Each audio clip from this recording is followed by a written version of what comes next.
Prepare for a rude awakening.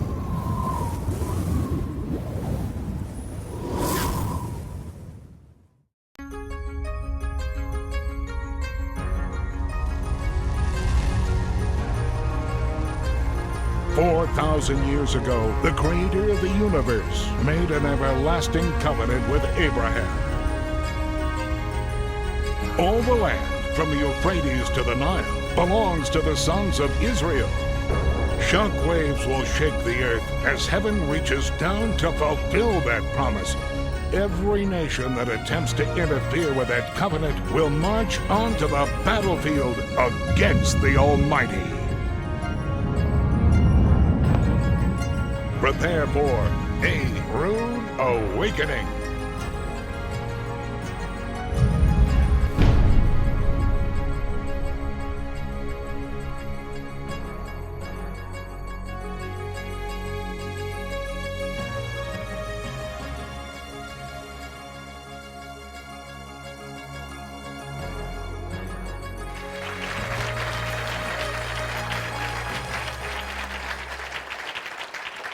We are living in God's universe. The world in which we live is synchronized according to God's calendar and God's time clock. The Almighty set the sun, the moon, and the planets in their courses as giant gears and cogs in a celestial timepiece that marks out the passage of time with incalculable accuracy. The same astronomical calculations that NASA uses to fling spacecrafts far beyond the icy darkness of our solar system to rendezvous with planets 10 years into the future, those same exacting calculations can determine the first sliver of the new moon in Israel down to 1/10,000% of illumination 2,000 years ago, allowing us to accurately establish the beginning of each month during Yeshua's ministry.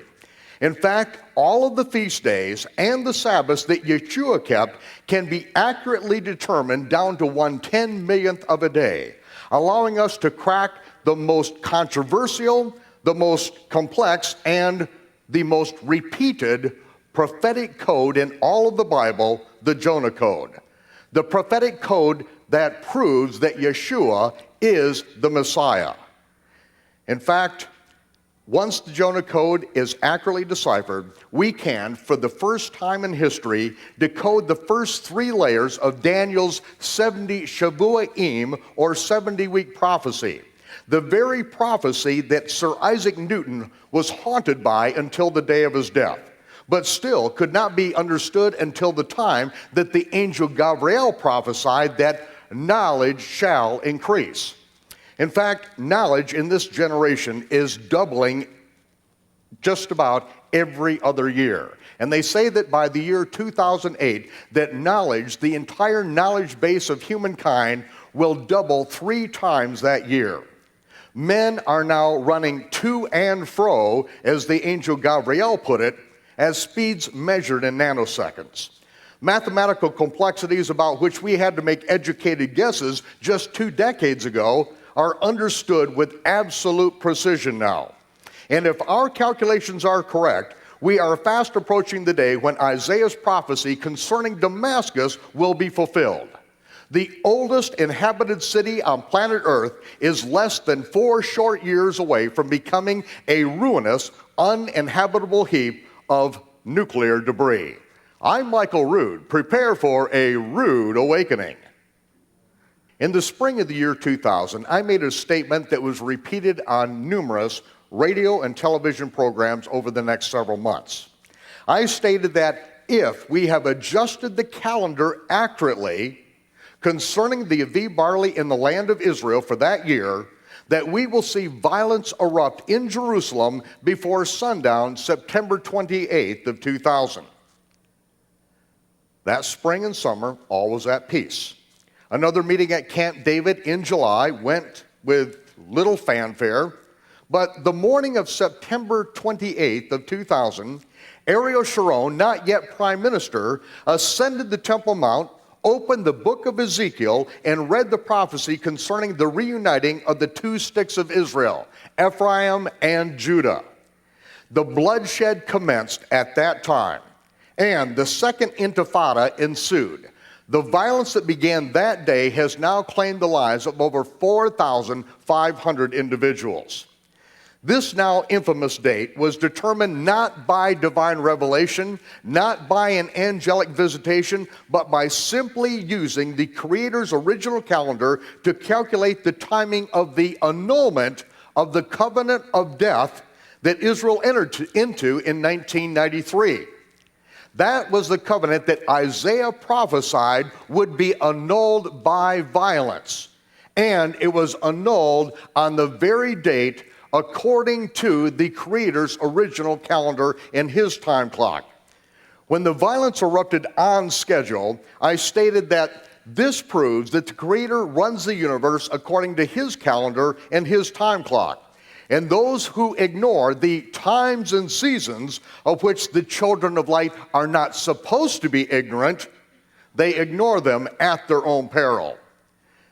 The willingly ignorant began to dismiss this warning by fabricating a ridiculous tale that I predicted that Jesus was returning before sundown on September 28, 2000.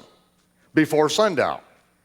That same lie continues to be repeated over and over by other internet false witnesses and by other so-called believers who willingly violate the ninth commandment.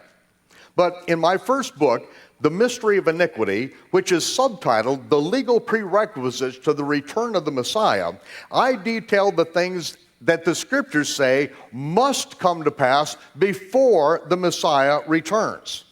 Yeshua cannot return before those things transpire, and those things are still several years in the future. He cannot return next week, next year, or the year after. There are things that must take place before he can return. But be of good courage. There is still plenty of excitement ahead. The calculations concerning the annulment of the covenant of death were determined by the Creator's celestial calendar, which any illiterate shepherd in Israel understood with complete accuracy and simplicity 2,000 years ago. It is simply a reckoning of time that was forsaken by the Jewish people for the convenience of a calculated calendar, which was invented in the year 359 of the Common Era in Tiberias, right near my home in Israel, and it was the last act of the Sanhedrin before disbanding that they made a calculated calendar, a calendar that was never ever used before that moment in the land of Israel. But they made a takanot, which is a law which changes biblical law, according to their own definition, and they changed the Creator's reckoning of time and changed the calendar that the entire Jewish world has inherited. The Christian world has inherited the Babylonian calendar, and the Christian world has grown up in complete ignorance of the Creator's reckoning of time. And so it was the need to understand the chronology of the Gospels that brought us back into the pursuit of restoring the Creator's original reckoning of time so that we could understand the life of Yeshua, so that we could see what he was doing and how he literally fulfilled the spring feast of the Lord to the very day, the very hour, the exact moment, and every detail in which we had rehearsed them in the temple period for over 1,000 years according to the Creator's original reckoning of time. And as we see in the first four Gospels, Matthew, Mark, Luke, and John, Yeshua fulfilled the spring feast of the Lord. But in the fifth Gospel, the book of Revelation, we see that the Messiah will fulfill the fall feast of the Lord with the same accuracy, the same precision in which the spring feasts were fulfilled. And ladies and gentlemen, he is going to fulfill them according to his calendar and his time clock. Whether we know about it, recognize it, live by it, or not, makes absolutely no difference whatsoever. In this seminar, I'm going to take you on a complete chronological journey through Yeshua's 70-week, 490-day ministry. Yes, his ministry was exactly 490 days, 70 weeks. The first layer of Daniel's prophetic fulfillment ties in with the second layer, which is 70 weeks of Yeshua's literal ministry. Most of us have been trained to mindlessly accept Yeshua's ministry lasted for 3.5 years, a duration which no scholar on planet Earth has ever been able to prove. And in fact, it is a theological and eschatological fabrication which destroys any possibility of understanding the Gospels whatsoever. This blatantly insupportable 3.5-year ministry was concocted to introduce another Jesus, a false Messiah who has usurped the true king's throne. The religious traditions that we have inherited in the West have destroyed the gospel chronology and have impossibly confused the only divine mathematical sign that proves that Yeshua is the Messiah, the Jonah Code. Now, I've spent most of my life attempting to solve the chronological problems in the Gospels which have kept us from understanding the ministry of the Messiah and the gospel of the kingdom. My personal philosophy is, if it ain't broke, it don't need fixing. However, in our English versions of the Bible, we have words, and words create pictures and draw incorrect pictures in our mind, and when we see that there are apparent contradictions in the scripture, we have to go beyond our English versions back into the original text to find the solutions to things that the Bible states with clarity and simplicity. And when we understand these things, the Gospels will make absolute perfect sense, and we will see them in all of their beauty. I have found several gems of such exquisite value that I have sold everything and I bought the field. And I'm going to present to you the abbreviated version of the 70-hour teaching that I presented in Israel in the spring and summer of 2006. So, ladies and gentlemen, I invite you to join with me in the greatest story never told, the Jonah Code, and the 70 weeks prophecy of Daniel. And in the Jonah Code, we are not only going to expose the fatal error in Western Christianity, we are also going to correct the fatal error that we have inherited in the Western Gentile Christian world. And in the Jonah Code seminar, we are going to answer the hard questions, such as, can an atheist get insurance against acts of God?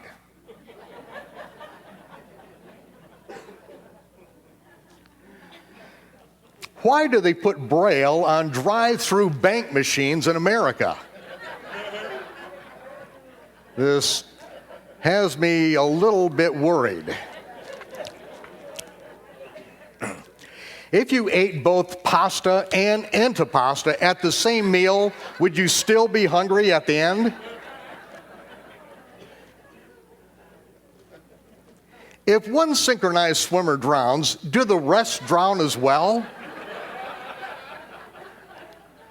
These are some of the hard questions that we want answered. And if a man speaks in the wilderness and there is no woman around to hear him, is he still wrong? Oh, we have a few ladies that have chimed up. Yes, indeed, he is wrong. Only if he's married. So let that be a warning to you single men. And finally, how do you get 3 days and 3 nights between Good Friday and Easter Sunday? The answer is Einstein couldn't get 3 days and 3 nights between Good Friday and Easter Sunday morning. It's absolutely impossible. Yet the most prophesied event in all of Scripture, the prophecy that is repeated over 10 times to 1 over the next prophecy, the most repeated prophecy in all the Bible, and what Yeshua repeated more than he said any other thing, was that there's only one sign and one sign only of his authenticity. That he would be 3 days and 3 nights in the grave, in the heart of the earth, and that he would be raised again on the 3rd day. We only get one sign, and yet, in our culture, we can't even count to 3. Now, we are told in our Western Christian culture that Jesus, Yeshua, died on Good Friday, and that he got up on Easter Sunday morning. Now, many people say, well, see, Jews count differently than Americans. Well, that's true, but we both use Arabic numerals, okay? We say them a little differently. 1, 2, 3, echad, shtaim, shalosh, but still 3 is 3. And Yeshua said there's one sign, 3 days and 3 nights, and yet we are told that he died on Good Friday when Dagon, the Assyrian fish god, is worshipped. That's why I grew up eating fish on Friday in the public school system in Michigan. And then he got up on Easter Sunday morning when Nimrod's wife, Semiramis, was sent back by the gods from heaven in a giant egg. The egg landed in the Euphrates River on Easter Sunday morning. The egg broke open and out emerged Semiramis, reincarnated as Easter, the bare-breasted goddess of fertility who turned a bird into an egg-laying rabbit to proclaim her divinity. Now, ladies and gentlemen, you can't get 3 days and 3 nights between Good Friday and Easter Sunday, no matter how you twist it and turn it. Now, some people will say, well, see, you can count any part of a day as a whole day in the Bible. Well, that's true. So we're going to count it out. We're going to take Friday, and even though it says Yeshua was put in the grave, he was in the grave just before sundown. Just before sundown, I'm still going to give you all day Friday, okay? Because, of course, the biblical day begins at sunset, right? But I'm going to give you all day Friday, all day Saturday, and even though when the women came to the grave, it was dark early the first day of the week on Sunday morning, and the grave was already empty, I'm still going to give you all day Sunday. Now let's count the nights. Friday night, Saturday night, and there is no way that you can get 3 days and 3 nights and still have a resurrection that transpires on the third day. Well, there is an answer to it. And what I do in my seminars and what I've been doing for years is teaching people how to count to 3. But now you are going to learn it on a greater and a deeper level than you have ever seen it before. And to do this, we are going to use the painting of the Last Supper as a metaphor to understand the true ministry of Yeshua. Now, first of all, this is a digital reproduction of the painting that was done by Leonardo da Vinci of the Last Supper. Now, historically, it's important to understand that Leonardo da Vinci was not there the night of the Last Supper. This was actually, I understand that he painted it from a photograph that was taken that night. And this was the night that Yeshua said to his disciples, "Verily, verily, I say unto thee, whosoever wants to get in on the picture, get over on this side of the table." And here they are vying for position. Now you're going to see as the evening progresses, you're going to understand why this is going to be used as a metaphor of Yeshua's true ministry. And it's important that we understand what Yeshua accomplished and what he did in his ministry, because we're given a lot of stories about him, but very few people, if any, are actually teaching what Yeshua taught. And that is the gospel of the kingdom. And as Shaul, Paul, said to Timothy, they, the believers, will not hold fast to sound instruction, but will accumulate ear-tickling teachers who appeal to their fleshly desires. They shall turn away their ears from the true gospel and shall turn to fiction. So he's saying that there is not only a true gospel, but he is prophesying, saying that the believers will be turned to fiction. Now, to illustrate this, I would like to take you to Jerusalem. And I'm going to take you into the Austrian hospice that for nearly 200 years, this was the embassy of the Austro-Hungarian Empire. And in the second level of that hospice is the chapel of the Holy Family, and behind the altar is this picture. Now, as you go into the chapel of the Holy Family and you look upon this picture, you would assume that this is most likely Mary, and this is Joseph, and this is Jesus, about the age where he went up to Jerusalem, was found in the temple, stayed behind, and then Mary and Joseph had to come back and get him. And you would imagine that Joseph is then pointing the way back to Nazareth, saying something like, "Now, young man, get your tail home and never pull this stunt on your mother and I again." This is about what my father would have said in a similar situation. And that's what you think that this painting is all about. But that's not what this painting is. This is Mary Magdalene. This is the child of Mary and Jesus, and this is Joseph of Arimathea pointing the way, saying, "Take this child to Paris, France, where it will become the progenitor of all the Merovingian kings of Europe, who will then rule Europe by divine right." This is the fiction, this is the fairy tale upon which Dan Brown bases his book, The Da Vinci Code. A complete fabrication. And of course, it itself says that it's fiction.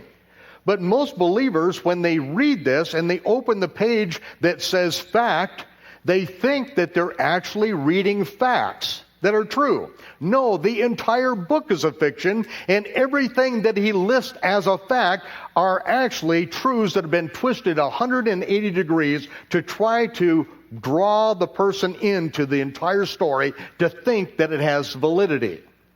This, ladies and gentlemen, is pure fiction. Has nothing to do with the truth, but yet this is what this painting is all about. Now here, as we turn to the left, here is one of the kings, one of the Merovingian kings, who is now being presented with the crown of Jerusalem, and he is now going to be the king of Jerusalem. His family coat of arms is down below him, and his lineage from Jesus, quote, end of quote, is among the lineages of all the other Merovingian kings who are then ensconced in this work around the dome. This is what is in Jerusalem. This is exactly what the founding fathers of America stood up against. On July 2nd, 1776, we declared our independence from England. 2 days later, we set forth a document that detailed the reasons why we were declaring our independence from England. That document was signed on July 4th, 1776. And in that document, that we made a declaration to the entire world, and we said, we Americans hold these truths to be self-evident. That all men are created equal, in that they are endowed by their Creator with absolute inalienable rights. Rights that no king, Merovingian or otherwise, no pope, no civil or religious tyrant has the right to strip from the individual. We said to the entire world that we believe that there is a creator, and this creator has given us rights that no man can supersede. That is what makes us Americans. See, an atheist can't be an American. An atheist can be born here, they can die here, but they can never be an American because an atheist can't believe in a creator, and so he doesn't believe in creator-given rights. An atheist, and if we are foolish enough to elect an atheist to a position of responsibility in this government, an atheist will always devolve into government-given rights. And what the government giveth, the government freely taketh away. But we as Americans say, no, the Creator has given us rights. And it was Samuel Adams who said, we are not basing the future of America upon the Constitution. Far from it. We are basing the future of America upon every individual's ability to govern themselves according to the commandments of God. Because once a person does not govern themselves according to the commandments of God, then somebody has to have a sword hanging over their neck to keep them from infringing on the God-given rights of others. And so this is where America came from. This is what we are. We rejected this whole Merovingian king line and said that, see, what they have done is they've taken a little bit of the divinity of Yeshua, and they have absconded with it for their own means to where they can put kings in charge that no one has a right to question. They can slaughter anyone they please, and this is how Europe was ruled for hundreds and hundreds of years. We rejected it.